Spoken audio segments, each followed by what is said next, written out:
హల్లెలూయా. మంచిదే ప్రియులారా. అపోస్తలుడైన పౌలు భక్తుడు తిమోతికి రాసినటువంటి మొదటి పత్రిక, మొదటి తిమోతి పత్రిక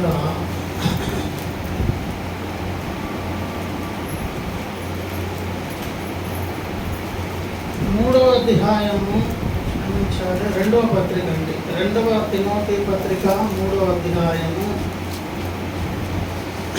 మొదటి వచనం నుంచి ఉన్న భాగాన్ని చదువుదాం. అంత్యదినములలో అపాయకరమైన కాలములు వచ్చునని తెలిసికొనుము. ఎలాగనగా మనుషులు స్వార్థప్రియులు, ధనాపేక్షులు, బింకములు వారు, అహంకారులు, దూషకులు, తల్లిదండ్రులకు అవిధేయులు, కృతజ్ఞత లేని వారు, అపవిత్రులు, అనురాగరహితులు, అతి ద్వేషులు, అపవాదకులు, అజితేంద్రియులు, క్రూరులు, సజ్జన ద్వేషులు, ద్రోహులు, మూర్ఖులు, గర్వాంధులు, దేవుని కంటే సుఖానుభవం ఎక్కువగా ప్రేమించువారు, పైకి భక్తి గల వారి వలె ఉండి దాని శక్తిని ఆశ్రయించని వారునే ఉండురు. ఇట్టి వారికి విముఖుడవై ఉండుము. చిన్నమాట ప్రార్థన చేద్దాం.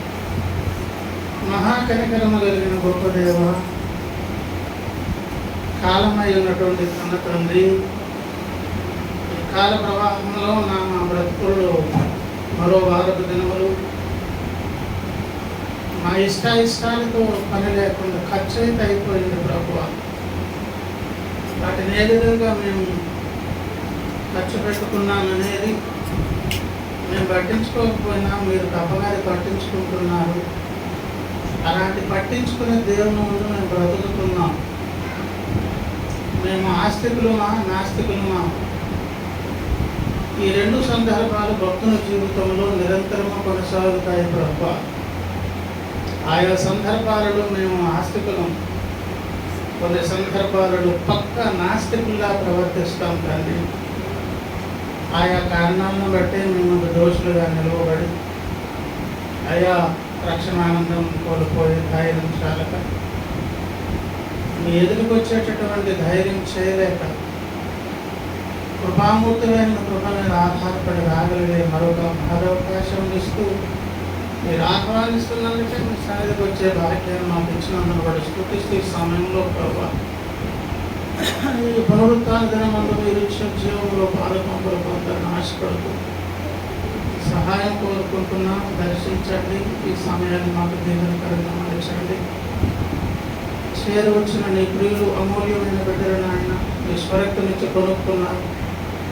యేసు అనే మహిమలోని వ్యక్తి చేత కప్పబడినటువంటి భాగ్యవంతుడు అయోగ్య దాసుడు ఇటువంటి అమూల్యమైన బిడ్డల ముందు వాక్యోపదేశం చేయడం పూనుకుంటూ ఉండగా ఈ దాసుని దోషములు, అపరాధములు, ఈ దాసునిలో ఉన్నటువంటి అసహ్యతను బట్టి నాకు ఎక్కడొకన బట్టి సహాయం చేసి మాకు అవసరమైన కొద్ది హెచ్చరిక మాటలు మీ కృప చేత అనుగ్రహించండి. మీ పాదాలు పట్టుకుని ప్రారంభిస్తున్నాం. దయతో ఈ మంచి సమయాన్ని మాకు దీవెనకరంగా మలుచున్నాను. తప్పకుండా ఈ స్థలం నుంచి మేము దీవించబడి వెళ్ళాలి, కన్నీలమై వెళ్ళాలి, రక్షణానందంతో వెళ్ళాలి.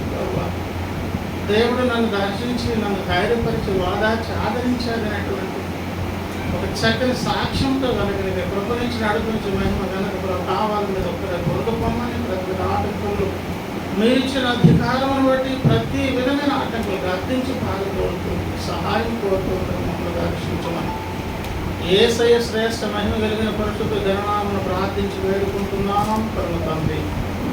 ఆమేన్. దేవుని స్తోత్రం. హల్లెలూయా.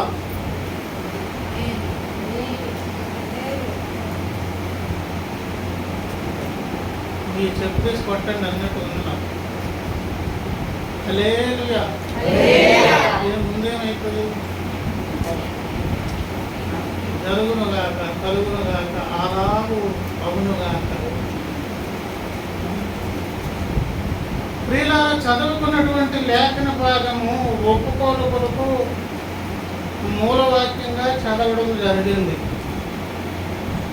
ఇది కాస్తంత అసంబద్ధంగానే మనకు కనిపించిన దేవుని సన్నిధి వచ్చి మనం పరీక్షించుకోవడం అనే దాని విషయంలో దార్లిని గారైతే దేవుని ముందుకు వెళ్ళి చెప్పిందేంటి, నా మాట చర్య నేను చెప్పుకునగా అన్నాడు. ఏమన్నారు దావీదు గారు? నా మాట చర్య. మన జీవితాల్లో ఉండేవి రెండే, ప్లస్ అంతరంగపు ఆలోచన విధానం. లోపల ఆలోచన ప్రపంచం అనే ప్రణాళికల చేత ఏ డ్యూటీ సెలవా పిల్లరా ఉన్నారు, ఎడిట్ చేయడానికి ఉన్నారు.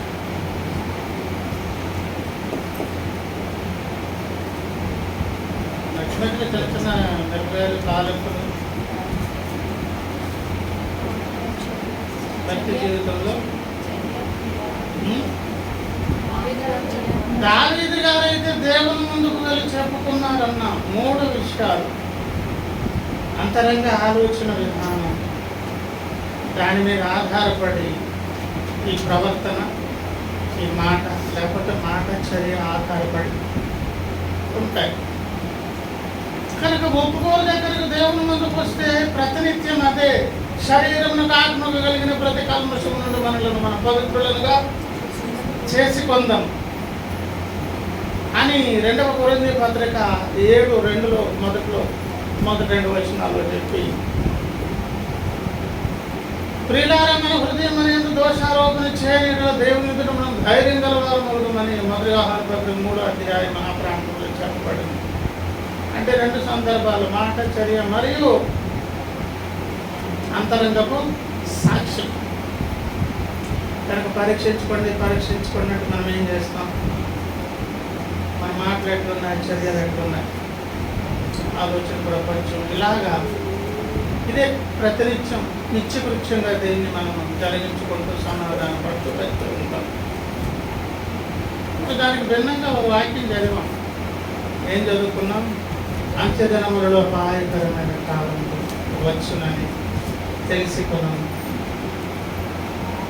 ఈ అంత్యదినాలకు వచ్చినటువంటి సందర్భం ఎందుకు చదవాల్సి వచ్చింది అంటే, మనం పరీక్షించుకునేటువంటి సందర్భపు విషయాలలో సమకాలీన సంగతులను కూడా దృష్టిలో పెట్టుకోవాలి. ప్రస్తుత కాలం ఏంటి, దాని ప్రభావం ఏంటి, దానిని బట్టి భక్తునికి కలిగే లాభం ఎంత, నష్టం ఎంత, దానికి నీకు నాకు ఉన్నటువంటి సంబంధం ఏమిటి, దాని విషయంలో మనం ఏమేమి జాగ్రత్త పడుతున్నామా లేదా, ఇలాగా కూలంకుషంగా పరీక్షించుకునేటప్పుడు ఈ కాలానుగుణంగా కొంత నష్టం భక్తి జీవితానికి భక్తులను కూడా కలుగుతుందండి. సమకాలీన పరిస్థితులు అనేవి చాలా ప్రాముఖ్యం. మనం ఎక్కడున్నాం, ఎటువంటి కాలంలో పరిస్థితుల్లో బ్రతుకుతున్నాం, ఈ సందర్భాల్లో భక్తునికి ఎటువంటి ప్రమాదాలు ఎదురవుతున్నాయి, వాటిని ఎట్లా ఎదుర్కోవాలి, దానికి కూడా దొరికిపోతున్నామా, దాన్ని బట్టి భ్రష్టు పెట్టిపోతున్నామా, పైకి ఎదుగుతున్నామా, ఇలాగనే మాట. ఈ కాలమైన పరిస్థితులు ప్రతి దాని మీద కూడా ప్రభావం చూపుతాయి. మన భక్తి విశ్వాసాలు, మన పవిత్రీకరణ, పరిశుద్ధత అనే దాని మీద కూడా ఏం జరుగుతాయి? ప్రభావం చూపుతాయి. కనుక ఈ అంత్యకాలములు అనేవి ఎట్లాంటివి అంటే అపాయకరమైన కాలములంట. ఏమిటి అపాయం అంటే, అక్కడ మనుషులందరిని గురించి మాట్లాడారు. ఎలాగనగా మనుషులు స్వార్థప్రియులు, ధనాపేక్షలు, బిల్కములాడు వారు, ఇలాగా ఈ సబ్జెక్ట్ అంతా చెప్పి క్రిందకు వచ్చేటప్పటికి ప్రియులారా, ఇట్టి వారికి క్షమించారు, ఇట్టి వారికి విముక్తుడవై ఉండుము అని ఒక నాయకుడికి భక్తుడు చెప్తున్నారు, ఒక సేవకునికి ప్రవక్త చెప్తున్నారు, అపోస్తలుడు చెప్తున్నారు, సంఘాన్ని నడిపించే ఒక దైవజనుడికి సంగతి చెప్తూ ఉన్నారు. ఇట్టి వారికి నీవు విముక్తుడవై నీవు ఉండు, అలా ఉండే విధముగా సంఘాన్ని కూడా నీవు సిద్ధపరచు అని అపోస్తలుడి ద్వారా ఉపదేశం అందుకున్నటువంటి ఈ తిమోతి ద్వారా మనుషులందరికీ చెప్పిన, ఎస్పెషల్లీ ఇది ఎవరికి చెప్పబడిన సంగతి చెప్పండి? భక్త జనాంగానికి, నీకు నాకండి. ఫస్ట్ అండ్ ఫార్మోస్ట్ ఏ సందర్భం అయితే మన మీద మనం అప్లై చేసుకుందాం, తప్పకుండా మనం క్షేమాభివృద్ధి పొందుతాం. ఇట్టి వారికి నీవు విముఖుడవై ఉండుమంటే, ఇట్టి వారు లోకంలోనే కాదు, ఇటు వారు సంఘములో ఉండే ఆవశ్యకత లేకపోతే ఆ యొక్క పరిస్థితి ఉండే అవకాశం ఉన్నది. ఇటువంటి అవకాశం ఎక్కడుండే అవకాశం ఉన్నది? ఇటువంటి పరిస్థితి ఎక్కడుంటుంది? దేవుని సంఘములో. ఇవన్నీ లోకములో ఉన్న సందర్భాలండి అని అనుకోవడానికి వీలు లేదు.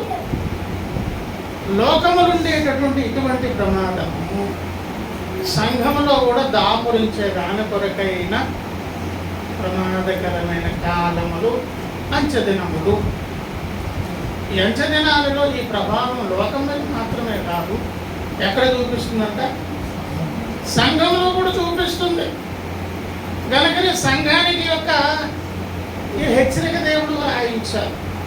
ఇది నేర్పించునని దైవజనులకు చెప్పడం జరిగింది. ప్రియులారా, ప్రభునందు ప్రియులారా, ఇందులో ఎన్నో సంగతులు, చాలా సంగతులు కనిపిస్తున్నాయి. చాలా సంగతులు. ఈ చాలా సంగతులు అన్నీ ఏం చెప్పుకుంటాం, అందులో ఒక విషయం మీద అది కూడా సంపూర్ణం మనమే వివరించలేము. ఈ సందర్భానికి అవసరంగా ఒక మాట మీద దృష్టి పెడితే ఆ 3వ అధ్యాయం 5వ వచనం చూడండి. పైకి భక్తి గల వారి వలె ఉండి దాని శక్తిని ఆశ్రయించని వారున్నై. పైకి భక్తి గల వారి వలె ఉండి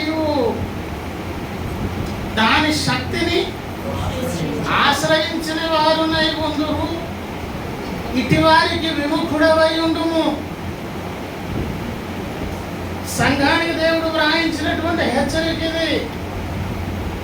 పైకి భక్తి అంటే అర్థం ఏంటో, వారిని చూసేటప్పుడు భక్తి పరులుగాను కనిపిస్తారు, భక్తి ఉన్నట్లుగా వారు కనిపిస్తారు, కానీ ఆ భక్తిలో ఉన్న శక్తి తాలూకు ప్రభావం వారిలో కనిపించదు అనే ఒక ఆధ్యాత్మిక రోగం అనేది అంచె దినాలలో దేవుని సంఘములో ఉండే అవకాశము ఉన్నది. జాగ్రత్త అని అంటున్నారు అన్నమాట. ఒక 2-3 చిన్న ఉద్దేశం దాని మీద మనం ఒకవేళ గమనిస్తే, ఆ సందర్భానికి రాసుకునే 4వ అధ్యాయానికి వచ్చి ఒక మాట అంటున్నారు. చూడండి, 4వ అధ్యాయం 3వ వచనం. ఎందుకనగా జనులు హిత బోధను సహింపక దురద చెవులు గలవారై తమ స్వకీయ దురాశలకు అనుకూలమైన బోధకులను తమ కొరకు పోయిన చేసుకొని సత్యమునకు చెవినీయక కల్పనా కథల వైపు తిరుగు కాలము వచ్చును. ఈ కాలం పేరేంటంటే దేవుని బిడ్డలు అనబడిన వారు కల్పన కథల వైపు. కల్పన కథల ఇష్టం ఎంత? కల్పన కథ అంటే అర్థం ఏంటండి? సొంత కవిత్వాలు తమ్ముడు చెప్తున్నాడు. కల్పింపబడింది, న్యాచురల్ కాదనమాట. That's called a duplicate. దానిని కృత్రిమం అని కూడా అంటారన్నమాట. ఏమండి, అది కల్పింపబడినది. కల్పించడం అంటే అర్థం ఏంటండి? ఏమండి, కలిపి చెరిపిడి వారము కాదని పౌలని అన్నారంటే ఉన్న వాక్యంకి ఇంకేదైనా యాడ్ చేసి అడిషనల్గా వీళ్ళారా లేనిదేదో అక్కడ ఆపాదించడం అన్నమాట. ఇంకా అక్కడ చదువుకున్న మాటలు ఫస్ట్ అండ్ ఫార్మోస్ట్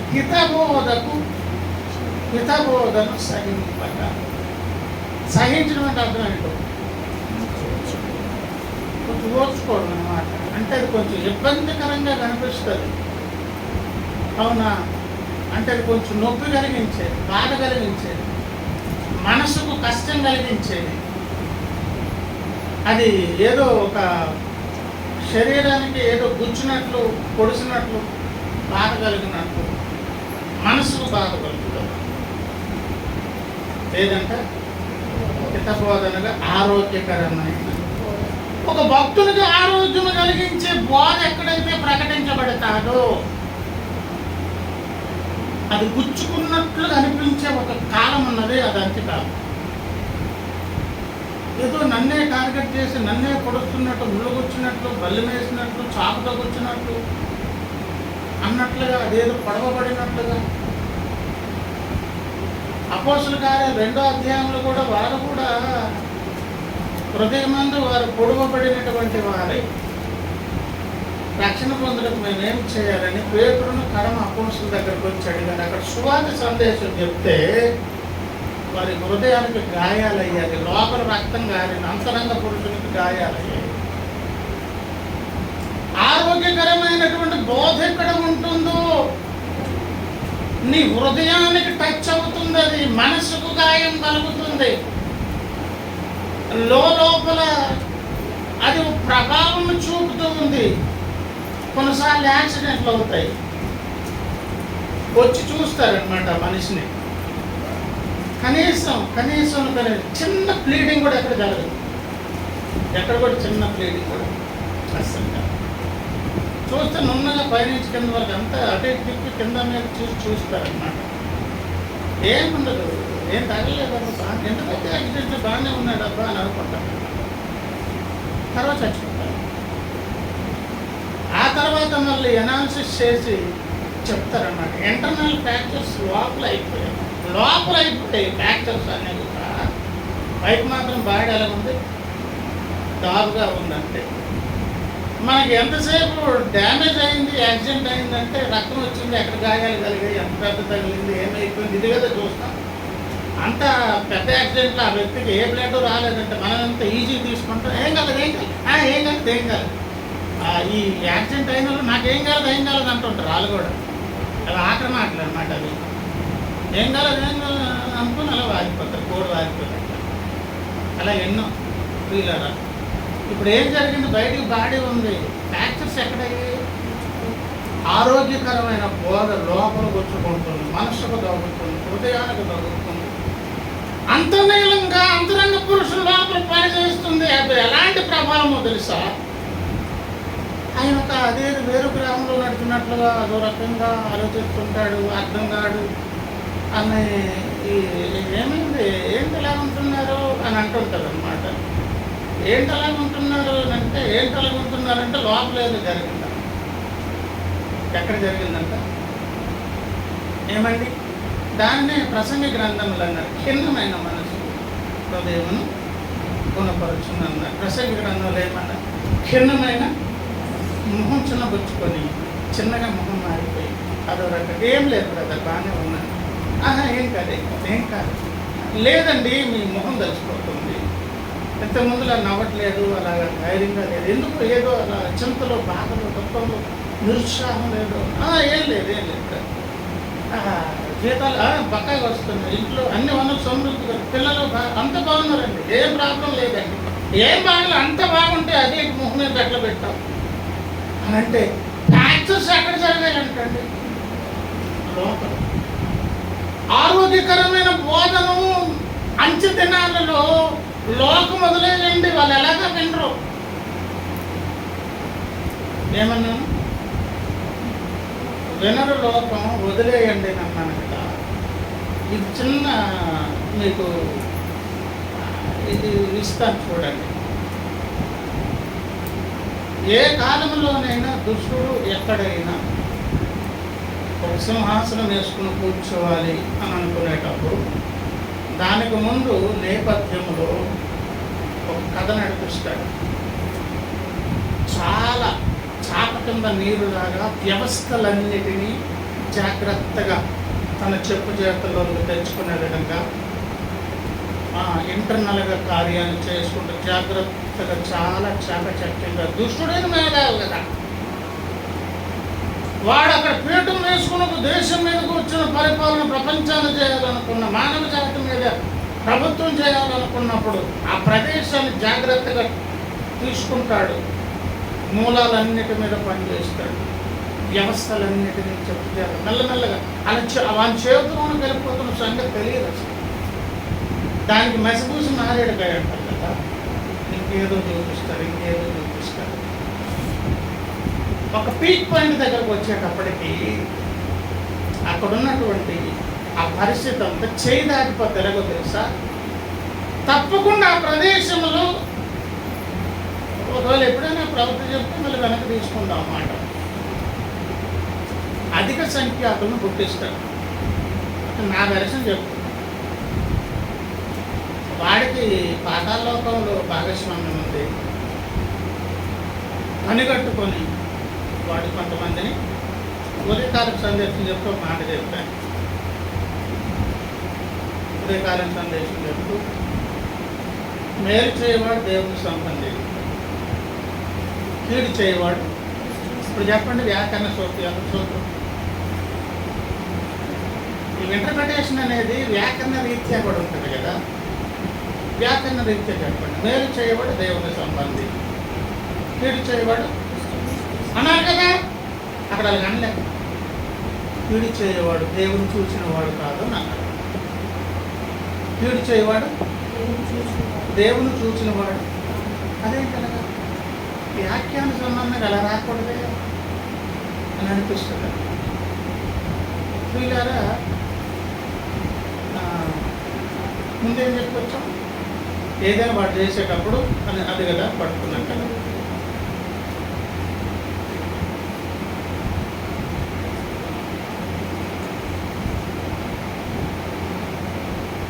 గెస్ చేయలేమనే దగ్గర కదా పట్టుకున్నాను. మనం గెస్ చేయలేమనే. సరే, మళ్ళీ ఎక్కడ వస్తాం, లైన్లోకి వస్తాం.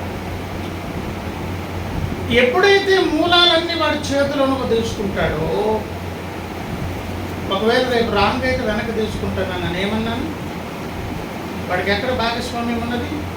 పాతాళంలో కుప్పల కొలది పుట్టిస్తాడు. ఇప్పుడు మన లైన్లోకి వచ్చాం. వాళ్ళు ఎట్లాంటి వాళ్ళు కొడతారో తెలుసా?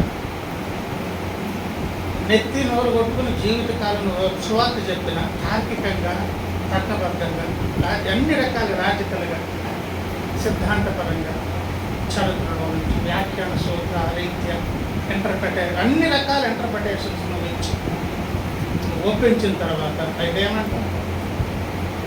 ఏమంటావు చెప్పు. అన్నీ నేర్చుకున్నంత అబ్బా భలే గీసారండి, చెక్ పెట్టి కూర్చోబెట్టాను అనుకున్న తర్వాత కూడా అయితే యాక్చువల్ వినడు. ఒకరు విని కార్నర్ అయినా అయితే ఏంటంట అని ఎందుకు అంటాడో తెలుసా? దుష్టుల సంబంధిగా పుట్టిన వానికి నువ్వు జీవితకాలం చెప్పిన వాడు విన్నాడు. అలాంటి వారిని కొన్ని లక్షల మందిని ఎందుకు పుట్టిస్తాడు తెలుసా? చాప కింద నీరులాగా వ్యవస్థలన్నీ తీసుకొచ్చి వానికి అనుకూలమైన వ్యక్తులను కొంతమందిని, అధిక సంఖ్యాకులను ఆ ప్రాంతంలో పుట్టించిన తర్వాత వారి లోపల ఉన్న భావజాలంలో మొత్తం చీకటితో నింపబడి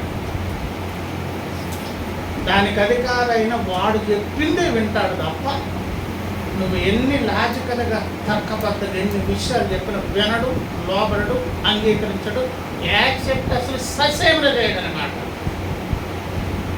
కనుక వాడు ఎప్పుడైనా ఒక పీఠం వేసుకునేటప్పుడు వ్యవస్థలతో పాటు ఏం చేస్తాడన్నాను, వాడికి అనుకూలమైన వారి లక్షల మందిని గుర్తించేస్తారు. వాళ్ళకి మంచి చెడు ఏమండి సాటి మనిషి అనేటువంటి భావం ఏమీ ఉండదు. ఇంకా మానవ సంబంధమైనటువంటి తత్వమే పనిచేయదు. అంత క్రూరాతి క్రూరంగా మారిపోతారు.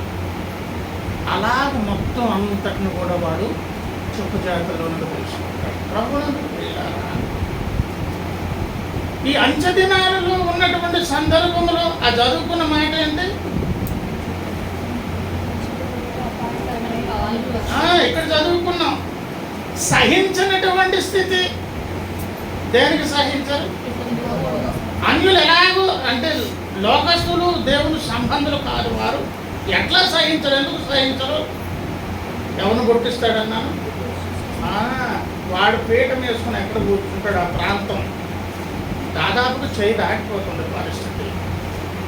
కానీ దురదృష్టం ఏంటంటే అటువంటి వైఖరి, అసహించలేని, ఓర్చుకోలేని స్థితి ఎక్కడొచ్చి కూర్చుంటుంది? దేవుని సన్నిధిలో. హితవాక్యమును హితబోధన సహింపగా, అది చెప్పగానే ఫస్ట్ చెవులకు దురదొస్తుందంట. దురదెందుకు వస్తుందంటే ఇది వింటే వాళ్ళకున్న దురాశలకు అది అడ్డు తగులుతుంది. ఆ దురాశలకు అడ్డు తగలకూడదంటే అది చెప్పగానే చెవులు ఏం చేసుకోవాలి? అప్పుడే ఇయర్ బడ్స్ వాడాలి. ఆ తర్వాత మరి ఎవరు ఏదో చెప్పాలి వినాలి కదా, ఏం లేకుండా మనం కూడా భక్తి. అందుకే మాకు అనుకూలమైన బోధకులను తయారు చేసుకుంటాం. వాళ్ళేం చెప్పాలి? కల్పనా కథలు మాత్రమే చెప్పాలి.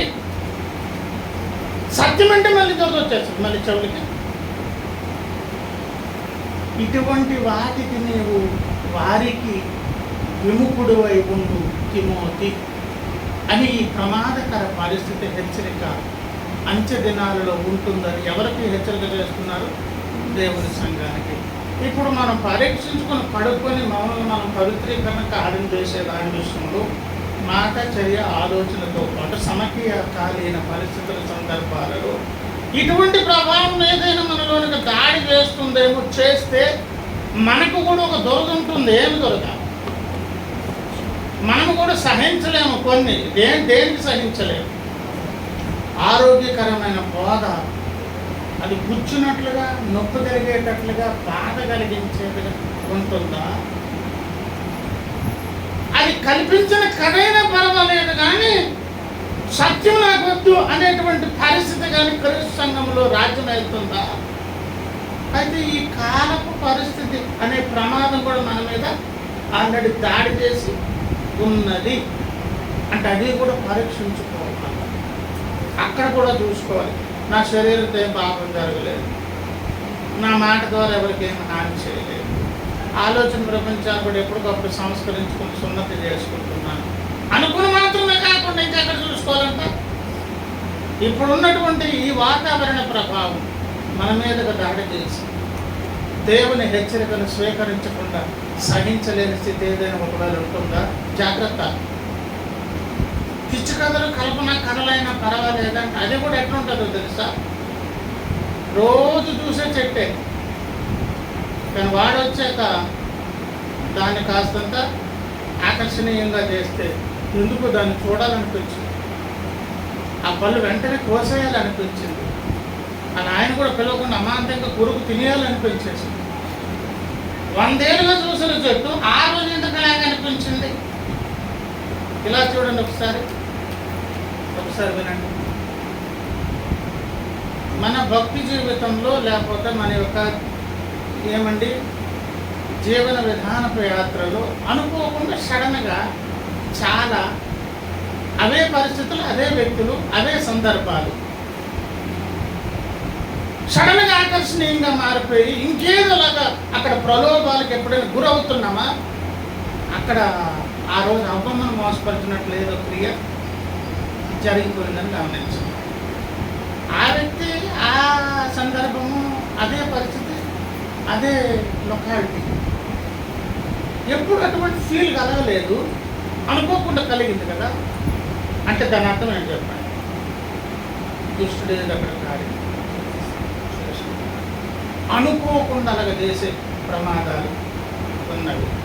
అలాంటప్పుడే నాలుగు ఖర్చుకొని మళ్ళీ వెళ్ళి గిల్లుకొని ఏంటి మళ్ళీ నెత్తినోరు బయటకు వెళ్ళాక కొట్టుకుంటారు. ఇది అందరి జీవితాల్లో జరుగుతుంది. మనమే ఉత్తమం కాదు, ఎవరిని ఎవరు విమర్శించడానికి లేదు, అందరం అదే బాధలు ప్రభునందు ప్రియులారా. సో ప్రియులారా, ఇటువంటి ప్రమాదకరమైన పరిస్థితి ఎప్పుడు ఉంటుందన్నాను? మాత్రమే ఉంటుందా? ఇప్పుడు మాత్రమే చేస్తాడా? ఇంతకుముందు ఎప్పుడు అటువంటి దాడులు జరగలేదా? కోకొల్లలుగా బైబిల్లో ఉన్నవండి. చేస్తే ఆ పరిస్థితి ఎట్లా ఉంటుంది? ఆ సందర్భాల్లో వ్యక్తుల తాలూకా పరిస్థితి ఏ విధంగా మారిపోతుంది? ఒక ఎగ్జాంపుల్ తీసుకొని మనం వాళ్ళ కార్యక్రమంలో వెళ్తాం. అంచెదినాలు ఎత్తుకొట్టుకున్నాడు ఈయన, మరి ఇన్ని బాధ్యతలు ఇప్పుడే వేస్తాడు, ఇంకెప్పుడు బయలుదేరా అని ఒకవేళ ఆలోచన చేస్తే వాడికి ఎప్పుడు అవే బాధ్యతలు ప్రతి తరంలో కాలంలో ఈ పనులు చేస్తూనే ఉన్నాడు. అటువంటి సందర్భాల్లో లోకాన్ని ప్రక్కన పెట్టండి, దేవుని ప్రజల యాటిట్యూడ్ ఎట్లా మారిపోతుంది? ఒకసారి ఒక వచనం మనం చదువుకొని చూద్దాం. యెషయా ప్రవక్త గ్రంథంలో ఒకసారి రండి ప్రియులారా. యెషయా ప్రవక్త గ్రంథం 30వ అధ్యాయం దగ్గరకు రండి. యెషయా ప్రవక్త గ్రంథము 30వ అధ్యాయము 8 చదువుదాం. రాబోవు దినములలో రాబో దినములలో చిరకాలము వరకు నిత్యము సాక్షాత్తుగా ఉండునట్లు నీవు వెళ్ళి వారి ఎదుట పలక మీద దీన్ని వ్రాసి గ్రంథములో లిఖింపుము. ఇప్పుడు మొదట ఆమె సందర్భం ఒకసారి చూడండి. రాబో దినములలో అంటే భవిష్యత్ కాలంలో, చిరకాలము వరకు అంటే ఇంకెల్లప్పుడు ఆ అక్షర ముద్రికలు ఇంకలాగా ఉండిపోవాలి. ఇంకంటే నిత్యము సాక్షాత్ముగా ఉండున్నట్లు.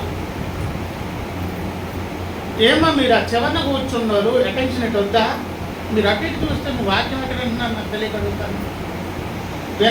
రాబోతున్న తరాల వారికి చిరకాలము రాబో దినములలో నీవు వెళ్ళి వారి ఎదుట పలక మీద దీని వ్రాసి, నీవు వెళ్ళి ఏమండి వారి ఎదుట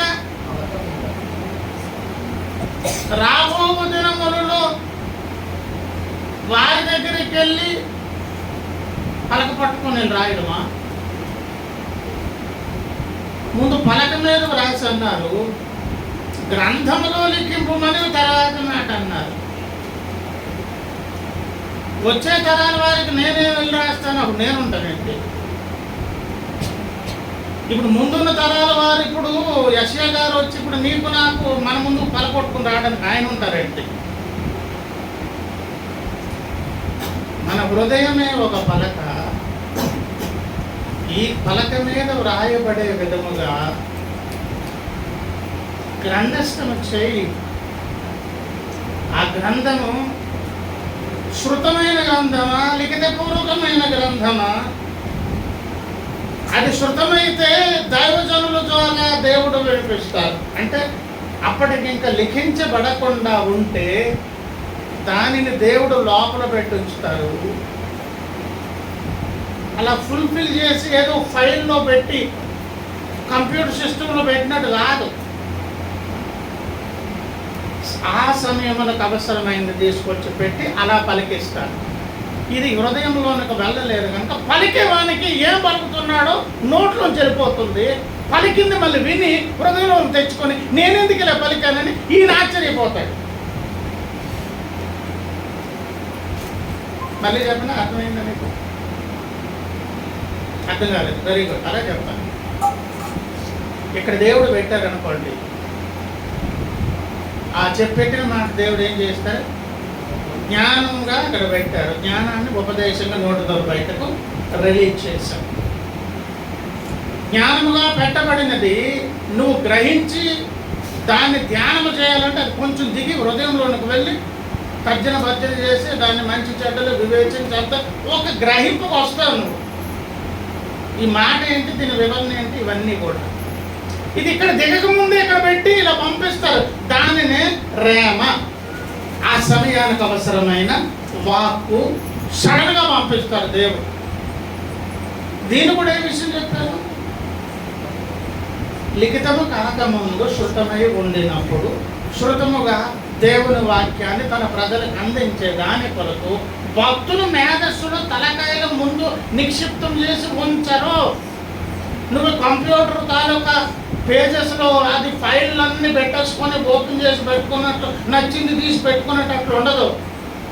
ఆయనేమి యజమానుడు, ఆయన పనివాడు కాదు. యేసయ్య ఎప్పుడు ఏది అవసరమో దాన్ని ఏం చేస్తారు? అందిస్తారు. దాన్ని మేధాశక్తిగా అందించేటప్పుడు, శృతముగా బలిగినప్పుడు అందరితో పాటు దైవజనుడు వింటాడు. నేను ఎన్నోసార్లు మీకు చెప్పి నేను వింటుంటానండి.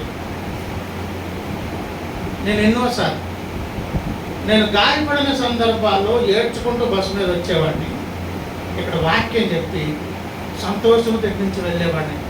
నా నోటితో నాతో మాట్లాడి నన్ను ధైర్యపరిచా ప్రభువా అని ఎన్నోసార్లు నేను ధైర్యపరచబడ్డాను. ఈ మధ్య కాలంలో 4-5 సార్లు నా నోటితో నేను ధైర్యం ఉండేటప్పుడు నా నోటితో నాతో మాట్లాడించాను. కనుక మాటలాడే మాటలు మీతో పాటు నేను శ్రోతను. అలాగే శృతముగా ఉన్నటువంటి దాన్ని విని దాన్ని నువ్వు హృదయంలో పెట్టుకున్న తర్వాత ఆలోచన ధ్యానం చేసేటప్పుడు ఇదేంటి నోటితో ఈ మాట పలిక. అదే మనకు పేదల పత్రికలో పేదలు గారు రాసినప్పుడవన్నీ రిఫరెన్స్ వద్దు. లిఖితపూర్వకంగాను లేకపోతే శృతముగాను మొత్తానికైతే దేవుడు ఏం చేస్తారు, సందేశాన్ని అందిస్తారు. ఎక్కడ అందిస్తారంటే నీ హృదయం అనే పలక మీదకు పంపిస్తారు. గ్రంథముగా ఉంటే గ్రంథస్థము చేయబడింది చదువుతావు, లేకపోతే ఎవరి ద్వారానైనా నీకు దేవుడు ప్రకటిస్తారు. అక్షరం ముద్రితుల వల్ల అవి వచ్చి ఎక్కడ నిక్షిప్తం అవుతాయి, నీ హృదయంలో. కొరింథీ విశ్వాసులను దేవుడు పౌలన్న దేవుని ద్వారా అలాగే రాశాడు. వారి హృదయం నా పత్రికలు మీరని కొరింథీల గురించి పౌలని సాక్ష్యం ఇచ్చాడు. కనుక ఇక్కడ చెప్తున్నారు యెషయా గారు, రాబో దినాల్లో చిరకాలం ఉండేటట్లుగా నిత్యము సాక్షాత్తంగా నిలిచేటట్లుగా నువ్వు వెళ్ళి ఓ పని చేయి. ఏ తరాల వారికి ఆయన అంతనుకుంటాడు. ఆయన వారి హృదయం అనే పలకల మీదకి వెళ్ళేటట్లుగా ఈ సందేశాలు ప్రకటించే ఏర్పాట్లు నేను చేస్తాను, గ్రంథస్థం చేసే ఏర్పాట్లు చేస్తాను. ఇవి మాత్రం ఏం చేయి, లిఖించు. ఇంతకు ఏంటి నాయన అంటే 9 వారు తిరుగుబడు జనులు, అబద్ధమాడు పిల్లలు, యెహోవా ధర్మశాస్త్రం విననల్లని పిల్లలు, దర్శనము చూడవద్దని దర్శనము చూచువానితో చెప్పువారును, యుక్తవాక్యములు మాతో ప్రవచింపకుడి, మృదువైన మాటలే మాతో పలుకుడి, మాయా దర్శనములను కనుడి, అడ్డము రాకుండుడి, త్రోవ నుండి తొలగుడి, ఇశ్రాయేలు పరిశుద్ధ దేవుని సంగతి మా ఎదుట ఎత్తకుడి అని భవిష్యత్ జ్ఞానులతో పలుకువారునై ఉన్నారు. ఇది ఎప్పుడు రాసింది? యెషయా కాలం ఉన్నారు. ఎవరికి? దేవుని ప్రజలకు.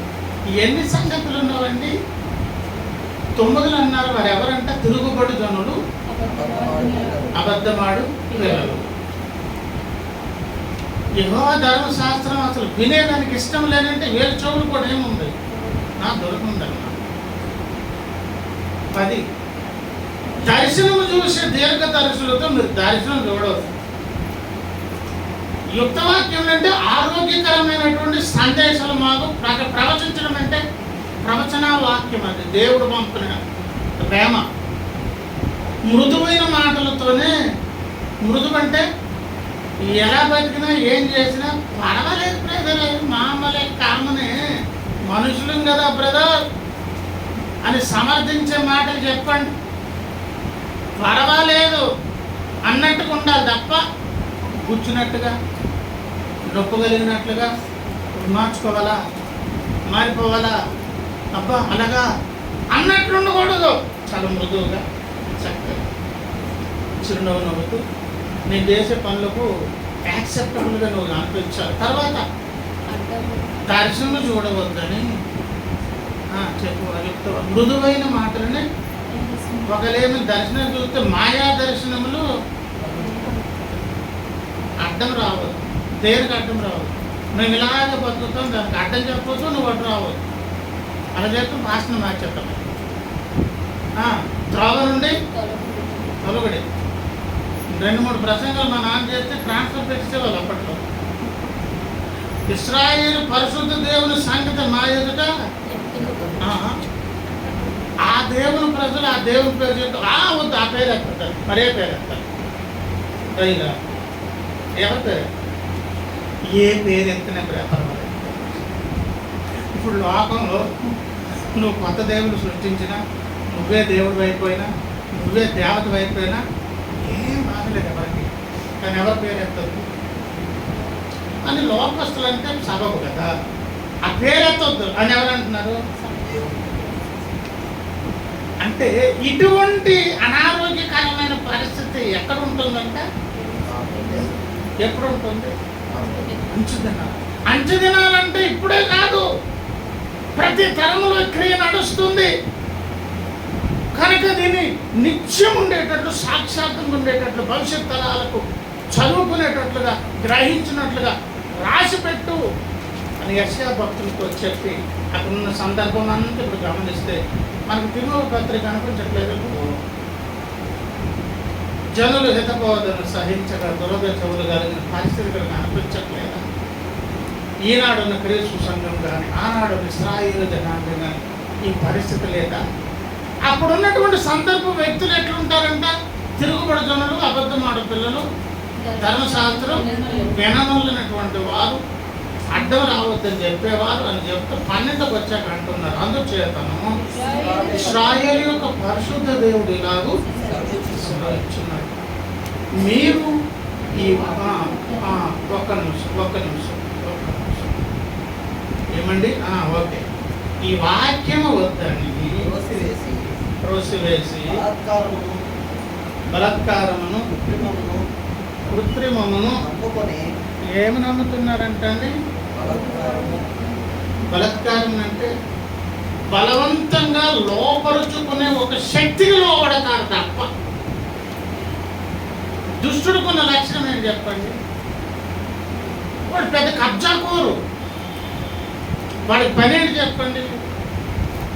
యోగ గ్రంథంలో దేవుని తాలూకా మీటింగ్లోకి వెళ్తే ఎక్కడెక్కడ తిరిగి వచ్చావు అని అడిగితే వాడు చెప్పుకొస్తున్నాడు, మొత్తం అన్ని స్థలాలు తిరుగుతున్నా. పని ఏంటో తెలుసా? ఈ భూమి కొంతమంది బలవంతులు గట్టుకున్న వాళ్ళు, అధికారులు ఉన్న వాళ్ళు తిరుగుతుంటారు. ఖాళీగా ఎక్కడుందా దొరికి దాని మీద ఇల్లీగల్గా దాని మీద కొన్ని ఏం చేస్తారు, డాక్యుమెంట్స్ సృష్టించి ఇది నాదే అని అక్కడ జెండా పాతి ఆ తీర్పుని లాక్కోవడం కొరకు ఆ తరం గట్టించుకోవడం. కొన్ని తరాలు తర్వాత పిల్లలు కూడా ముసలైపోతారు, తర్వాత పిల్లలు కూడా పుట్టుకొస్తారు. అప్పటికి కూడా కోర్టులో కేసు నడుస్తుంది. వీడు ఎంతకాలం కూడా ఈ 60-70 సంవత్సరాలు దాని మీద అన్ని వ్యవహారాలు వెలబెట్టుకుంటాడు. కోర్టు జడ్జిమెంట్ వచ్చారు, రండి కదా ఇప్పుడు రావద్దు కదా సిస్టర్ అనే మాట్లాడుతుంటాడు. దాని మీద నకిలీ డాక్యుమెంట్స్ అన్ని సృష్టించి ఈ 60-70 సంవత్సరాలు జడ్జిమెంట్ వచ్చేలోపు ఈ తరం గతించిపోతాయి. నెక్స్ట్ తరంలో కూడా ముసలు అయిపోయి గడ్డల మీద మెరిసిపోతాయి. ఇంతకాలం కూడా ఎవడు అనిపిస్తుంటాడు? కబ్జా చేసేటటువంటి బలవంతులాగా బలత్కారుడు ఉన్నాడు, దుష్టుడు. వీడి పని ఏంటో తెలుసా? ఏం బాబు ఎక్కడికి తిరిగావంటే, నీరు లేని చోట్ల భూమి మీద తిరిగాను, వాక్యం లేకుండా ఇష్టరాజ్యంగా బతుకుతున్నాడు ఎక్కడెక్కడ అని కబ్జా చేసేటటువంటి ఎక్కడైనా హృదయాలు దొరికితే, మనుషులు దొరికితే, ఆత్మలు దొరికితే వాళ్ళు మళ్ళీ కబ్జా పెట్టేసి అంతకంటే చెట్టమైన మరి 7 దెయ్యాలు అక్కడ పెట్టి ఇక్కడ ఉండండి, కదిలి బయట రావద్దు ఇంకంతే. వాడిని ఎలాగ ముంచి నాశనం చేసేస్తారు, చేసేయండి. వాడి ఇంటి పట్టకూడదు, వాడి జీతం ఇంటికి రాకూడదు. అట్ని చట్టం మొత్తం చిల్లి సంచిలోకి బతుకు మారిపోవాలి. ఎలాగ చల్లా చెదలు చేస్తారు, చేసేయండి అని దెయ్యాలను 7 దెయ్యాలు పెట్టేసారు. దేన్ని నమ్ముతారంటండి? బలత్కారం. బలవంతంగా ఆక్యుపై చేసేటటువంటి దానికి నమ్ముతారు. ఈ రెండవది ఏంటి? ఆ కృత్రిమంటే ఇందాక చెప్పుకున్నాం, అదేంటిది? ఏమండి? నకిలీ స్మెల్, నకిలీ కలరు, అఖల వేరు నకిలీ వేరన్న. అఖల పక్కన నకిలీ ఉండేటట్టు. ఎప్పుడో కూడా చూడండి, ఒక ఒరిజినల్ దాని పక్కన ఇంకో షాప్ పెడతాడు అనమాట. ఆ పరిణామం చెప్పి నేను 150కి ఇస్తాను అంటాడు అనమాట. ఇది మరీ మెరిసిపోతుంది దాని మీద. ముంచి జాడించి ఆరేసిన తర్వాత ఒకసారి కట్టి వదిలేయడమే. అప్పుడే చీర కట్టారంటే జాడించే కట్టిన కట్టే పెద్దది. ఒరిజినల్ పక్కనే డూప్లికేట్ పెట్టినట్టు అదే పని. ఇంకా కృత్రిమము అంటే ఒరిజినల్ కాదు. ఏమండి? కృత్రిమాన్ని, అసలైనది కాని దానిని నమ్మి ఏమి నమ్మారు ఇశ్రాయేలీయులు అంటే, అపాయకరమైన కాలాలలో కబ్జాకు గురి దేవుని బిడ్డలు ఎవరైనా అయిపోతే వాళ్ళు బలత్కారంగా ఆక్యుపై చేసేవాడిని నమ్ముతారు. ఎందుకు నమ్ముతారు తెలుసా? వాడు నీకేమి నొప్పి కలిగించి బాధించడు. నువ్వు ఏం చేసినా, ఎలా ప్రవర్తించినా వేసుకున్నావు, షబాష్ బాగున్నావు, చక్కగున్నావు, చాలా ఉన్నాయి అన్నాను కదా. మీకాయా ప్రవక్త గురించి ఇశ్రాయేలు రాజుడు ఏమన్నాడు చెప్పండి? ఏమని అన్నాడు చెప్పండి? ఎందుకే అవన్నీ ఇప్పుడు వద్దు. ఒక మాట అంటాడు అక్కడ, నాకు అనుకూలంగా ఎప్పుడు ఆయన మాట్లాడు, ఎప్పుడు కూడా నేను ఒకటి ఆశిస్తే ఇంకొకటి చెప్తాడు. అందుకే నాకంటే ఆయన ఎంత ఇష్టం ఉండదు అంటాడు. నీ ఇష్టంతో సంబంధం ఎగోసిపోతాడు. నీ ఇష్టాలతో సంబంధం ఏంటి బాబు? ఈ బయలు ప్రవక్తలు అశేరదేవ ప్రవక్తలు తప్ప, అన్య ప్రవక్తలు తప్ప, దేవుని ప్రవక్త ఇశ్రాయేలు దేవుని ప్రవక్త ఒక్కడు ఉన్నాడు. ఒకడు పక్కా ఒక ఆయన ఉన్నాడు. ఆయన పేరేంటి? మీకాకా. ఆయన అదేంటో కానీ ఎప్పుడు పిలిచిన ఏం చెప్తాడు తెలుసా? వీళ్ళందరూ వందల మంది ఒకటి చెప్తుంటే ఈయన మాత్రం ఏం చెప్తాడు? విరుద్ధంగా చెప్తాడు. నాకంటే అన్ని నాకు అనుకూలంగా చెప్పడం కాబట్టి నాకు ఆయన ఇష్టం లేదు. ప్రతి ధర్మంలో ఈ వరబడి ఉన్నదండి దేవుని ప్రజలు. ప్రియులారా, ఇంతకు ఏమి నమ్ముతారంట? కృత్రిమాన్ని బలత్కాన్ని నమ్ముకుంటే కనుక అక్కడ చెప్పి ఈ దోషం మీకు ఎత్తైన గోడ, జోలిపడబో గోడ అండంటే దాని మీద ఆనుకుంటావు. పడిపోయే గోడను నువ్వు ఆనుకున్నావు అనుకో, సమాధి అయిపోవా? ఆల్రెడీ పడ్డానికి సిద్ధంగా ఉంది గోడ. వీడు అక్కడేమో కూర్చొని జారబడు, లేకపోతే చిన్న కుర్చీ వేసుకుని దానికి జారబడు, లేకపోతే దానికి చేయబట్టిలా ఫోన్ పెట్టి మాట్లాడి ఉన్నాడు అనుకో, సమాధి అయిపోయి ఫోన్తో పాటు. ఈ ఎముకలను తర్వాత ఫోన్ దొరుకుతుంది. ఇది ఎవరు తయారు చేసి ఎక్కడ అని చెప్పేసి వెరిఫికేషన్ పనికొస్తుంది. అది వీళ్ళు కిందకి వెళ్ళాక చూడండి, కుమ్మరికొండ పగలగొట్టబడినట్లు అది ఏమీ విడిచిపెట్టదు, దాన్ని పగలగొట్టదు. పొయ్యిలో నుండి నిప్పు తీయడం, ఆ పెంకు తీసి కొన్ని నిప్పు తీసుకుందామని పనికిరాదు, ఒక పెంకు కూడా ఉండదు అంటండి. గుంటలో నీళ్ళు తీద్దాం అనుకుందామంటే నీళ్ళు తీయడానికి కూడా పెంకుకోదు అంటే అంత చిన్న చిన్నగా టిప్ అయిపోయింది అనమాట. ఇంతకు ఏంటది పరిస్థితి అంటే 31 యెహోవా వాక్కు ఇది లోబడిన పిల్లలకు లోబడినటువంటి ఒక పరిస్థితి ప్రతి తరంలో ఉన్నది. అటువంటి పిల్లలు ఎప్పుడున్నా ఎక్కడున్నా వాడికి అనుకూలమైనటువంటి వాతావరణాన్ని దుష్టుడు సృష్టిస్తాడు. కృత్రిమమును నమ్మే విధంగా తయారు చేస్తాడు. బలాత్కారంగా వాళ్ళ యొక్క మైండ్ సెట్ను, మనస్సును ఆక్యుపై చేస్తాడు. ఎందుకో తెలుసా? వారికి అనుకూలంగా ఉండేటట్లుగా పరిస్థితులు సృష్టిస్తాడు. నువ్వు ఏం చేసినా శబాష్ అని అంటే అది ఎలా ఉంటుంది చెప్పండి? అనే వాతావరణ పరిస్థితులు ఏ దినాలు ఉంటాయి? ప్రతి తరంలో ఉన్నవి, ఈ తరంలో ఉన్నవి. కనుక తిమోతి జాగ్రత్త అని హెచ్చరిస్తూ ఆ హెచ్చరిక చేశారు. ఏమేమి చేశారంటే, ప్రియులారా, ఒక 2 మాటలు వెళ్ళి ముగించేద్దాం. 2వ తిమోతి పత్రిక ఆ 3-4 అధ్యాయం దగ్గరకు ఒకవేళ మనం వస్తే అక్కడ చూడండి, మొదటి వచనం నుంచి దేవుని ఎదుటను సజీవులకు క్రీస్తు యేసు ఎదుటను ఆయన ప్రత్యక్షత తోడు, ఆయన రాజ్యము తోడు నేను ఆనబెట్టి చెప్పుకునేదేమనగా వాక్యమును ప్రకటించు సమయమందును అసమయమందును ప్రయాసపడును సంపూర్ణమైన దీర్ఘశాంతముతో ఉపదేశించు, ఖండించును, గర్ధించు, బుద్ధి చెప్పుము. ఇందులో ఒక మాట ఉన్నది, సమయాలు పట్టించుకోకుండా ప్రయాసపడు. దేని విషయంలో? ఆధ్యాత్మిక విషయాలు. అది ఎందుకు మేలు చేస్తుందంటే, ఎప్పుడైతే దేవుని పనిలో మనం బిజీగా ఉంటామో మన మీద దాడులు చేసే అవకాశం దుష్టులకు ఉండదు. ఎప్పుడైతే నువ్వు ఎల్లప్పుడూ బైబిల్ పఠన, ప్రార్థన, దేవుని కార్యాలు అనే చింతనలో నీ యొక్క జీవితం సమయం వెచ్చించడం, ఎక్కువ సమయం కేటాయిస్తావో, విశ్వాసగానైనా సేవకుడుగానైనా మనం జస్ట్ మొదలువాడలు కాదమ్మా, ఇమ్మీడియట్లీ వెరీ నెక్స్ట్ వీక్ ఏం చేస్తాం? ప్రారంభించాం. ఆపకూడదు, అంతే. బిజీ కావాలి అంతే. ఏదో ఒక ప్రేయర్, ఏదో రకమైన బిజీ. ప్రతి వీక్ బిజీ షెడ్యూల్ పెట్టినప్పుడు మీరు ఎలాగున్నారు చెప్పండి? మీకేం పోయింది? నాకు ఎలాగుండేది తెలుసా? నాకేదో ముళ్ళ మీద నడకలాగా సాయంత్రికాల సందేశం రెడీ చేయాలంటే ఎన్ని కష్టాలు పడాలో తెలుసా? ఇలాగా బిజీ సమయాలు పట్టించుకోకుండా తిమోతి, మనం అందరం తిమోతిలమే. మీరేం కావాలి? జాగ్రత్త పడండి, దేవుని పనిలో బిజీ. 5వ వచనం చూడండి. 5 అయితే నీవు అన్ని విషయములలో మితముగా ఉండుము, శ్రమపడము, స్వార్థికను పనిచేయము, నీ పరిచయం సంపూర్ణ. అక్కడ రెండు భాగాలు ఉన్నాయి.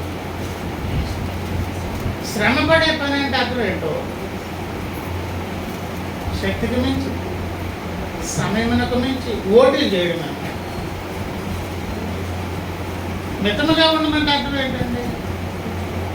మరి పెద్దగా ఇన్వాల్వ్ అవుతుంది అందులో. అంటి ముట్టినట్టు ఉండన్నమాట. అంటి ముట్టినట్టు ఉండము, అలాగే నాన్ స్టాప్గా ఖాళీ లేకుండా పని చేయము. ఈ రెండు కలిసి ఉన్నది 5వ వచనం. ఇంతకు మితంగా ఉండాలా, నాన్ స్టాప్ పని చేయాలా? నాన్ స్టాప్గా 1-2 వచనాల ప్రకారంగా పనిచేయి. మితముగా ఎక్కడుందో అన్ని విషయములు ఎక్సెప్ట్ ఆధ్యాత్మిక విషయాలు తప్ప. 1-2 వచనాలు ప్లస్ 5లో ఉన్న బి భాగం, శ్రమపడము, స్వార్థికను పనిచేయము, నీ పరిచర్యను సంపూర్ణంగా జరిగించము. ఆధ్యాత్మిక విషయాలు తప్ప అన్ని విషయములలో ఎట్లా ఉండుము? మితముగా. ఎప్పుడు అంచు, ఎప్పుడు ఇటువంటి దాడులు, ఏ విషయాల్లో మితముగా? బిజీ దేవుని విషయాల్లో కండి. మిగతావేవైనా నీ భక్తి గట్టయితే అది ఏదైనా దాన్ని అంటి ముట్టనంతే ఉంచండి, ఎక్కువ చేసుకోవద్దు. ఒక తిండి కావచ్చు, ఒక నిద్ర కావచ్చు, ఒక ధనము కావచ్చు, సంపాదన కావచ్చు, ఇంకేదైనా కావచ్చు. సంపాదన బిజీ అంటే చర్చ మానేస్తున్నారండి. నిద్ర అని తెల్లారి ప్రేరణ రావట్లేదండి. తిండు అని చెప్పేసి ఏదో తిండమండి ఆ టయానికి. ఏంటండి అసలు? నేను చెప్తున్నాను, నేను ఏదో మాట్లాడితే ఒక విషయం చెప్తే మా అత్తగారు అంటారు, ఈ మధ్యకాలంలో అందరూ అదే రోగం అంటున్నారు అని ఒక మాట ఆవిడంటారు. ఈ రోజు రోగాలు ఎందుకు వస్తున్నాయి చెప్పనా? తిండి ఎక్కువ వస్తున్నాయి. అన్నీ మితంగా ఉండాలి. ప్రతిదీ తిండి, నిద్ర, ధన సంపాదన, ఇంకొకటి. సమస్యను సమకూర్చి జరిగించుతున్నారంటే అర్థం ఏంటండి? దేవుడు ప్రేమించేవారు కనుక ఆయన సంకల్పంతో పిలువబడిన వారి సమస్యను సమకూర్చి, నీకు ఎంత జీతం రావాలో, ఏ భార్య ఉన్నారు, ఎంతమంది పిల్లలు, ఎటువంటి ఇల్లు, ఎటువంటి ఆరోగ్యము, ఎంత సంపాదన, ఎటువంటి ఆరోగ్య పరిస్థితులు, నీ క్యాట్లాగ్, నీకు కావలసినటువంటి తాలూకా ఏంటంటే ఆ తాలూకా మొత్తం ప్యాకేజ్ అంతా కూడా దేవుడు ఇచ్చేసాడు. ఇంకంతే. నువ్వు అడిషనల్గా కోరేది ఏదైనా సరే మితము దాటి ఆశిస్తున్నావు. అది లోక సంబంధంగా మేలు చేస్తుంది, దేవుడు దూరం చేస్తుంది. ఆధ్యాత్మిక చింతనకు దూరం చేస్తుంది. భూ సంబంధంగా నువ్వు శుద్ధిస్తావు. ధనవంతుడు శుద్ధించాడు, ఏం పట్టుకుపోయాడు చెప్పండి? అసలు చక్కగా కాయగూరలతో తినే ఆహారం తిన్నప్పుడు ఉన్నంత హ్యాపీనెస్ ఏమంటుంది? సంక్రమణ. హాయినెస్ అంటే సంక్రమణ కదా. Happiness, healthiness. బిర్యానీ తిన్నప్పుడు ఉండదు. తర్వాత ఇప్పుడు నీరు అంటాడు, ఎన్ని నీరు తాగి ఫ్రిడ్జ్లో, డీప్ ఫ్రిడ్జ్లో నీరు తాగి, డ్రింక్ ఐస్ క్రీమ్ ఏది తిన్నా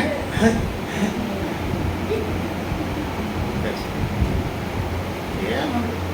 అందులోకి ఆ పెళ్ళిళ్ళు పేరెంట్ అంటే వెళ్ళి పైకి పోయినారు, అక్కడికి వెళ్ళి బిర్యానీ తినకంటారు. అది తినిన తర్వాత ఆ వెళ్ళిన ఖర్చు కంట ఈ లోపల ఖర్చుకి ఏదేదో పెట్టాలి. చక్కగా శాఖదాన కాయగూరలు అసలు ఏ బాగా ఉండదు, హాయిగా ఉంటుంది. మంచిగా చక్కగా ఏమండి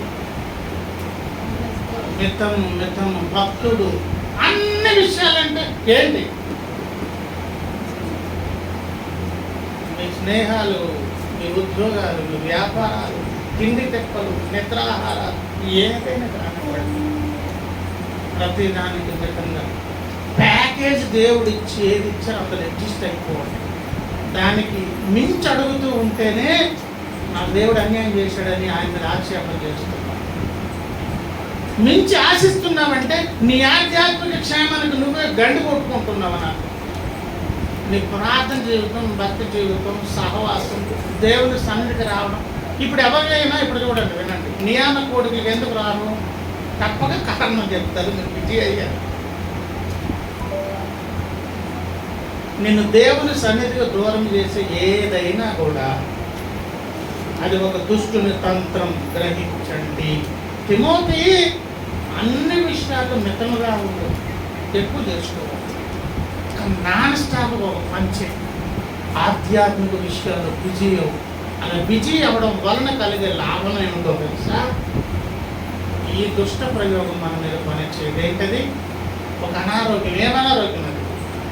కృత్రిమాన్ని నమ్మడం, బలత్కారుడైన వాడి చేతికి దొరికిపోవడం, యెహోవా పేరు ఆ మాటలు ఎత్తొద్దు, మమ్మల్ని గుచ్చే బోధలు చేయొద్దు, త్వరగా రావడం, ఇలాంటి పనులేమి రాకుండా నిన్ను నన్ను కాపాడుతుంది. ఆ యెషయా గ్రంథంలో ఇంకో మాట అన్నారు. ఏం చేయమన్నారంటే, యెషయా ప్రవక్త గ్రంథం 30వ అధ్యాయం ఏమండి 15 చదువుతాం. ప్రభువును ఇశ్రాయేలులకు పరిశుద్ధ దేవుడును యెహోవా ఇలాగు అంటే మళ్ళీ ఈ మాట ఎత్తుకున్నారు అంటే అర్థం ఏంటో తెలుసా? ఎంతవరకు చెప్పిందంతా చెప్పాను. ఇప్పుడు పారాగ్రాఫ్ రాసేవాళ్ళు చిన్నప్పుడు. అరే పారాగ్రాఫ్ అనగానే కొంచెం గ్యాప్ వదిలి మళ్ళీ మొదలెట్టాలి కదా. మళ్ళీ పాంట్ పెద్దది పెంచుకొని మళ్ళీ ఏంటంట, ఏం లెటర్ ఇది? 2 లెటర్స్ ఉంటాయి కదా, స్మాల్ లెటర్ క్యాపిటల్ మళ్ళీ స్టార్ట్ చేసుకోవాలి. బోల్డ్గా క్యాపిటల్ స్టార్ట్ చేసి మళ్ళీ చిన్న గ్యాప్ వదిలి పారాగ్రాఫ్, మళ్ళీ పారాగ్రాఫ్ స్టార్ట్ చేస్తారు. మొదలెట్టారు. దేవుడు ఏమని మొదలుపెట్టారు? లోబడే పిల్లలకు శ్రమ అని మొదలుపెట్టారు. ఈ లోకంలో అందరూ ఎవరితో సంధి చేసుకుంటున్నారు? వారి నానోటి మాట విచారణ చేయక. 2వ వచనం, ఫరో బలము చేత తమ్మును తామును బలపరుచుకున్నట్టు ఐగుప్తు నీడును శరణు చూచుటకు ఐగుప్తుకు ప్రయాణం, ఫరో వలన కలుగు బలం. 7వ వచనం, ఐగుప్తు వలన సహాయం పనికి మాలింది, నిష్ప్రయోజనమైనది, దానికి ఒక పేరు ఉన్నది. ఏమీ చేయక ఊరకుండా గప్పాల మారి అని దానికి ఒక పేరు అంట. ఈ లోకానికి ఒక పేరు ఉంది. ఇది గప్పాల మారి, కబుర్లో చెప్తా, దేని పనికిరాదు. అందుకే లోకంలో స్నేహిస్తే దేవుని శత్రువు ఇంకేం కాకుండా పోతారన్నారు కదా. ఇవన్నీ చెప్పుకొచ్చి యాక్టివిటీ మా వ్యవస్థ అంతా చెప్పి మళ్ళీ మొదలెట్టారు. ఎక్కడ? పారాగ్రాఫ్ స్టార్ట్ అయింది 15. యెహోవా ప్రభువుని ఇశ్రాయేలు యొక్క పరిశుద్ధ దేవుడు యెహోవా ఇలాగూ మీరు మరలి వచ్చి ఓడకుండటం వలన రక్షింపబడ్డారు. దేవుని స్తోత్రం. మరలి వచ్చి అంటే అర్థమేంటి? మళ్ళీ రండి. చాలాసార్లు వచ్చారు, మళ్ళీ పారాగ్రాఫ్ ఎందుకు మొదలెట్టారు తెలుసా? ఆయన ప్రేమ లాంటిదంటే.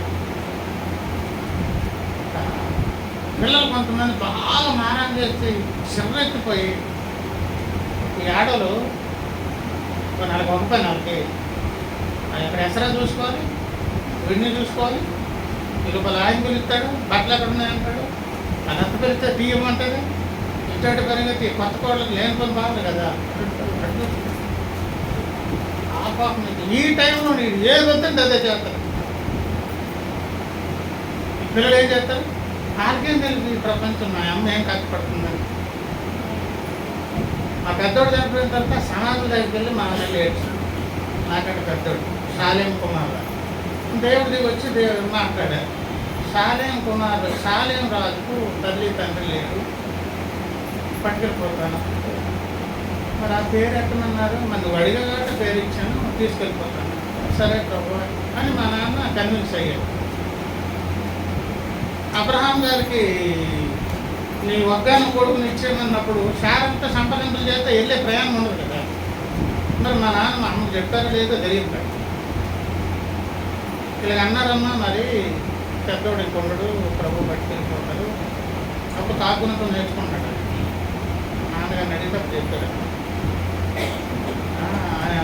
నేనేదో పాటలు రాగాలు తీసుకుంటే ఆయన డోల కొడుతుండేవాడు. అప్పుడు చిన్న ఇద్దరు కుమార్తెలు ఫస్ట్ స్టార్టింగ్ అడిగితే చెప్పేవాడు.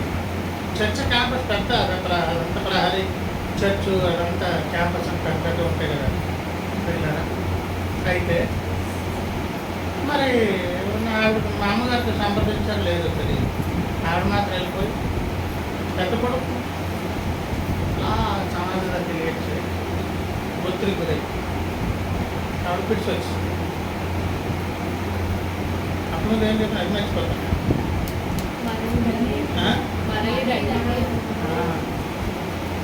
ఏం పర్లేదండి.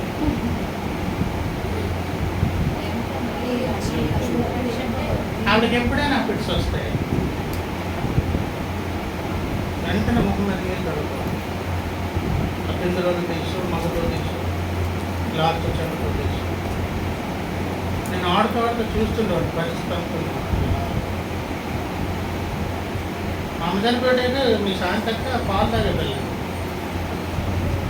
నేను కొంచెం తెలిసిన మీరు ఇలా జల్లుకుండేది.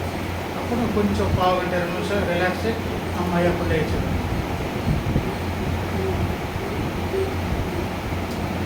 ఒకసారి నా మీద దాబ్బని మాత్రం పెట్టాడు. ఆ చివరి దండి ఇరిగిపోయింది. అవి పడిపోయి ఇలాగలిగి కొట్టుకుంటుంది.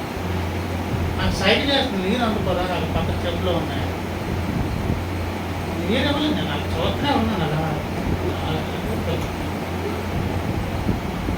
ఆవిడే కింద మీద కొట్టుకుని ఏదో చేసుకుని మొత్తం లేదు.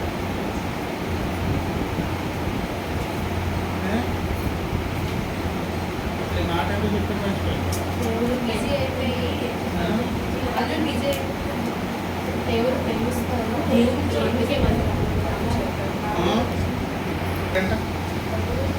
అంతంత బిజీ షెడ్యూల్లో ఆ పిల్లోడిని ఏం చేస్తుంది.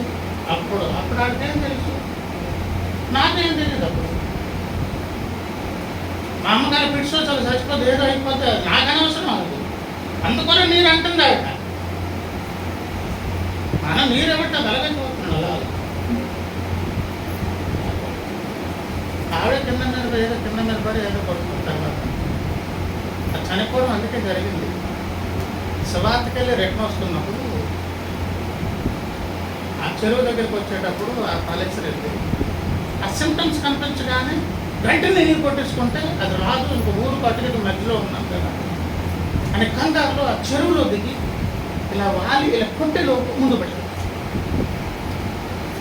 అదే టైంలో నాట్లు వేసే కాలం. ఈ గేదెలు పశువులు కడిగే కొన్ని పట్టుకెళ్ళిపోయి కొన్నాడు. వాడు లోపలికి వచ్చాడు. ఆ ఊరోడు తెలిసినాడు. ఆశ్రమం తెలుసు కదా.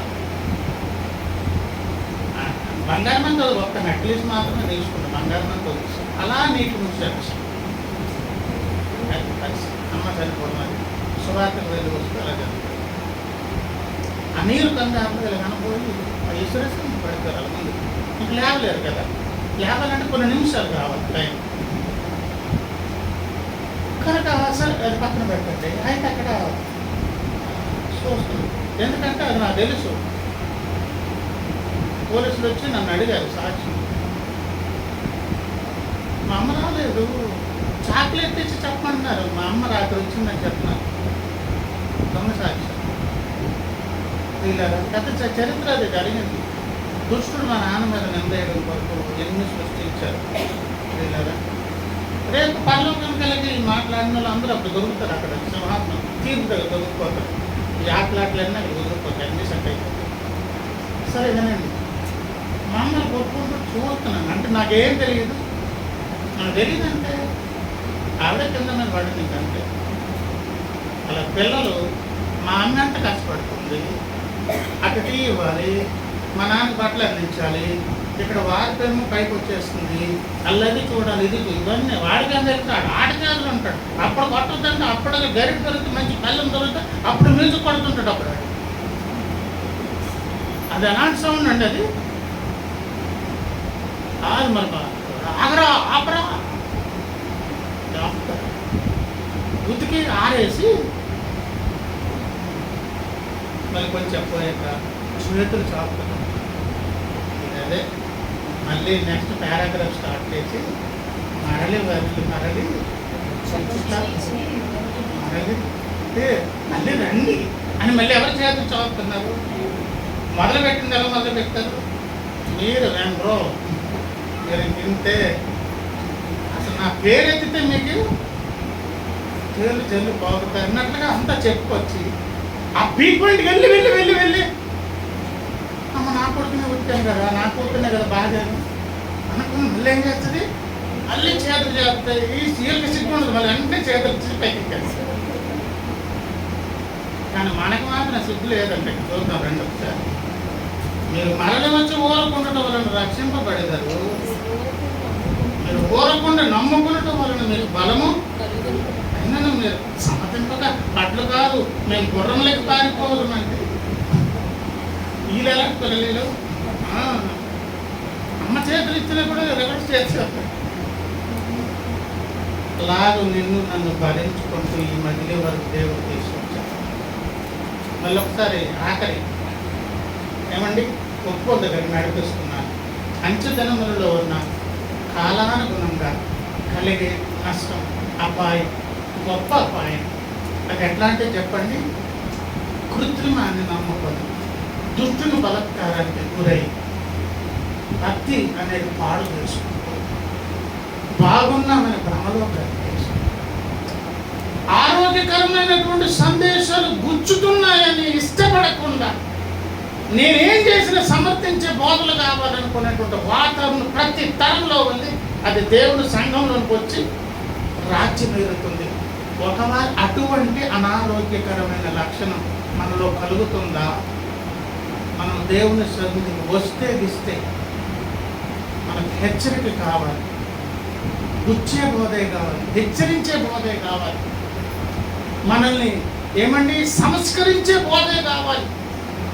నీ దాసుడు ఆలకించుతున్నాడు, చెప్పండి ప్రభు ఏం సరి చేసుకోవాలి అనుకునే వాతావరణం, ఆరోగ్యకరమైన స్థితి మనలో ఉండాలి. ఒకవేళ అలా లేకుండా అస్తవ్యస్త పరిస్థితులు ఉంటే మళ్ళీ చేతులు చేత ఏమంటున్నారు? మరలి వచ్చంటే మళ్ళీ రండి, వచ్చి ఓ పని చేయండి. దానికేమో బిర్లా వైట్లు పేస్ట్ లేని పాము కట్టి ఊరకుండుట వలన రక్షింపబడుతురు. రెండవది బలము పొందుతురు. ఏం బలం? అది వరకు ఓడిపోయిన స్థలాల్లో బలాన్ని ఇస్తారు. మునుముందు కాలంలో అటువంటి బలహీనత కలగకుండా దేవుడు శక్తితో. కాకపోతే మళ్ళీ రండి, ఎవరికి లాభం వస్తే చెప్పండి, మేనేజ్ ఎవరికి నష్టం చెప్పండి. దేవునికి కాదు మనకే లాభం. ఆ అవకాశాన్ని ఇస్తే ఇప్పుడు దేవుడు ఏం చేస్తున్నా? మళ్ళీ రండి, రక్షిస్తాను, బలపరుస్తాను అని దేవుడు చేతులు చాపుతూ మనకి అవకాశాన్ని ఇస్తుంది. ఏం చేద్దాం? మేము గొర్రెలకి గాడి లెక్క దేవుని పాదాలు పట్టుకుంటారని ప్రార్థన చేసుకుంటాం. ప్రభువా మీకు వందనాలు, స్తుతులు చెల్లిస్తున్నాం. ఈ సమకాలీన ఈ అంచెదనపు సమాధకర వాతావరణంలో